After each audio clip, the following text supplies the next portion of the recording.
Welcome into College Football Now. I am Tom Downey. We're not even technically all the way through week one of college football, and the writing is on the wall that Billy Napier is just not going to make it as the Florida Gators head coach. His seat is very much on fire after what can only be described as a disastrous 41-17 season-opening loss against the Miami Hurricanes. He can still do some things. Well, I think that the running game can still be good with what he designs up front and his coaching staff designs, but this is bad.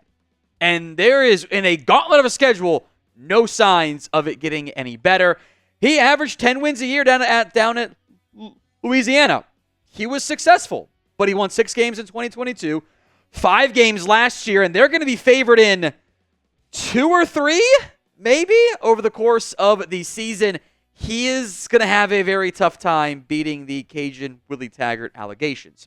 So should Florida fire Billy Napier? Y for yes, N for no in the comments section. Assuming he goes 500 or worse, he would be the first coach since like World War II to finish below 500 who wasn't an interim for the Florida Gators. Vote Y for yes, N for no. I think it's a matter of when, not if he's gone. So let's break down some potential Napier replacements. Now, again, firing him means Florida will have not kept a head coach for more than 4 years since they got rid of Urban Meyer. That's a really bad track record. Now, they have a chance to do something hilarious and bring back Urban Meyer. And, before he got canned after a disastrous stint in Jacksonville that lasted 2 wins for him, it might have made sense. I actually kind of wonder if the Urban Meyer disaster class in the NFL and just the way that it has gone for him and valid questions about if he would fit in this new era of college football. I question whether or not that would actually even be a good hire, but it'd get the boosters back on board, get the fans probably back on board. He's won everywhere he's gone except for Jacksonville, where he lost more games in one season than in all but his Florida stint combined, or individually, I should say, in each season. So that's kind of a huge red flag. I don't know if you'll ever see Urban Meyer coach again. There were a lot of things that went wrong in Jacksonville. Get your votes in for me, though, whether it's Florida or somewhere else. I'm talking actual coaching, not like coaching your grandson's Pee Wee team or whatever. 1 for yes, 0 for no in the comments section. Let's get to some more realistic names. Lance Leipold here at Kansas, I think is a damn good head coach. He has won everywhere he has gone. He has won at Wisconsin Whitewater. He won at Buffalo, one of the hardest MAC programs to win at, and is winning at the hardest Power 5 program, or I guess Power 4 program to win at. That's Kansas. Here's the thing. Fit matters. I don't know if a guy that spent the majority of his time not in the South is a good head coach to come into Florida. I have my doubts about that hypothetical fit. Other Big Ten teams? Cool, okay, I get that. SEC? I don't know if that's the match you're looking for. I don't think it'd be as bad as Brian Harsin at Auburn, but I get some similar concerns in that matchup. Number 8 is Rett Lashley, the SMU head coach, who I think the Mustangs have a real chance to make some noise and maybe be your Group of 5 representative in the college football playoff this season. He has coached in Florida. He was the Miami offensive coordinator for several years. I will also say this.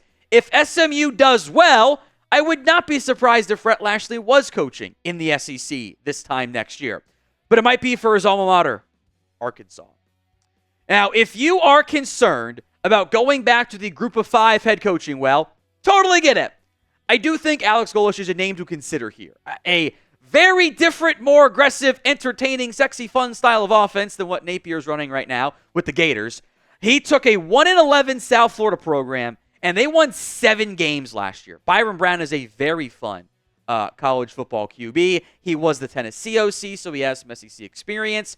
Of your Group of 5 candidates, this is probably one of the better ones to keep in mind. I want you guys to rate the Florida head coaching job. How good of a job do you think this is? Is it an A-tier job, B, C, D, F, or something else altogether? Let me know in the comments of today's video. Number 6, we don't have that many coordinators. In fact, there's the only one on this list, I should say. That's Glenn Schumann, the defensive coordinator over at Georgia. You're hoping for Dan Lanning 2.0 here, is what you're angling to get. he has spent his entire coaching career in the SEC at only Alabama and Georgia.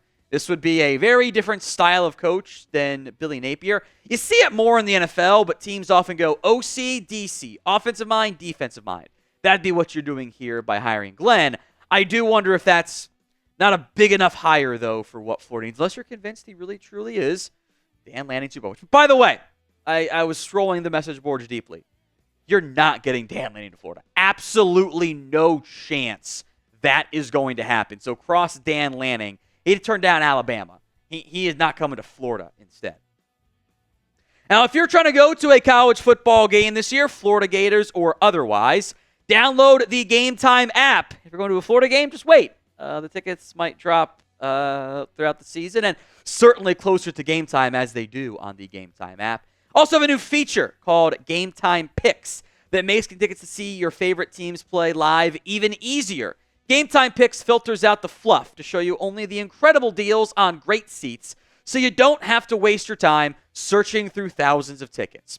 Game Time is the best app for whatever event you're going to. College football, NFL, NBA, concerts, comedy, theater, and more. So make sure you download it today and get $20 off your first purchase. Go download the Game Time app over at gametime.co. Create your account and use code CHATSPORTS for $20 off your first purchase. Terms do apply. Again, create your account and redeem code CHATSPORTS, CHATSPORTS, for $20 off. Number 5 on our list, that's Eli Drinkwitz, the head coach over at Missouri. Look, he's done a nice job of building up this Missouri program. They were, bowl game-ish team, had a lot of success at App State. Got Missouri to 11-2 last year. They could be a college football playoff team, and they're going to lose a bunch of key pieces. I think he'd have interest in jumping back to a different SEC program. Number 4, again, these names are not the sexiest of names, but that might be where Florida's at as a program right now. Mark Stoops.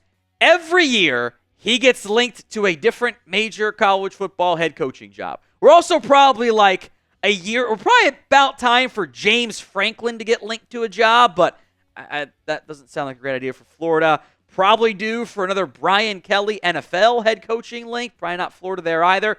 Stoops just signed an extension, but he's coached with Florida State and Miami.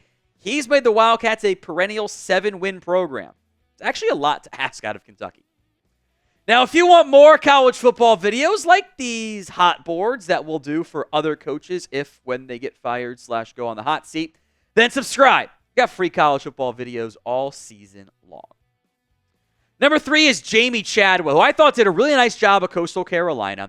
Has limited ties to the SEC. He's from Tennessee, which could make him a threat if Josh Heupel ever leaves the Volunteers.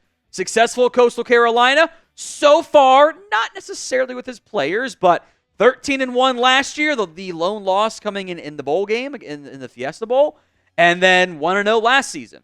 He wins. I think with what he's done at Coastal Carolina, and even if we go back to Charleston Southern, he's been a winner everywhere he's gone.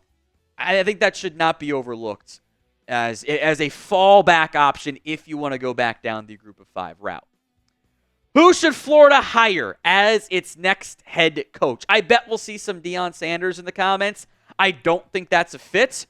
I don't even know if Deion would take it given his ties to Florida State and/or Florida would want him given his ties to FSU. But who should Florida hire as its next head coach? Drop the coaching name for me in the comments of today's video. Lane Kiffin is number 2 on this list. And I think you can argue he's the best realistic get on this list. Now, his career path has been hilarious. From Las Vegas to Tennessee to USC to FAU, now back at Ole Miss, linked to all the different big jobs that come available. It was linked to Bama, although Bama I don't think had that much interest there. One big problem you have to figure out here, and this is not necessarily fair, but this is how it works in the college football landscapes. Lane Kiffin is divorced from the daughter of John Reeves, a Gator great. I don't know if the Florida Gators boosters are going to sign off on that one. And given the fact that you need the boosters' money to buy out Billy Napier's $26 million contract, that's what he's owed, and then pay a new coach big-time money, the boosters get to have control. And I would be willing to wager that there will probably be some who just don't want Lane Kiffin at all. but he went all in on this year at Ole Miss. So I think if he's going to leave, this upcoming year could be a pretty decent time to do so. At number 1, though, is Jedd Fisch. And I think this makes a lot of sense, even though he is not by any stretch of the imagination a proven coach, right? He was the interim for UCLA, went 1-1. Was the Arizona head coach and got them to being a pretty good team. The first year was rough. He built that program up. Has off to a fine start for Washington. Issue you run into here, the lack of experience, but he's a Florida Gator alum. He went to Florida. He was a GA under some great, under I believe it was Steve Spurrier. That's going to make him a prime candidate for Florida. He'd probably have interest in the job. Is it a big enough name for the Gators? Probably a better hire than Billy Napier was coming from the G5. I would feel bad for Washington because that would kind of suck to lose another really good head coach back-to-back years if he's worthy of getting hired to the SEC. But that's certainly, I think, a name to monitor.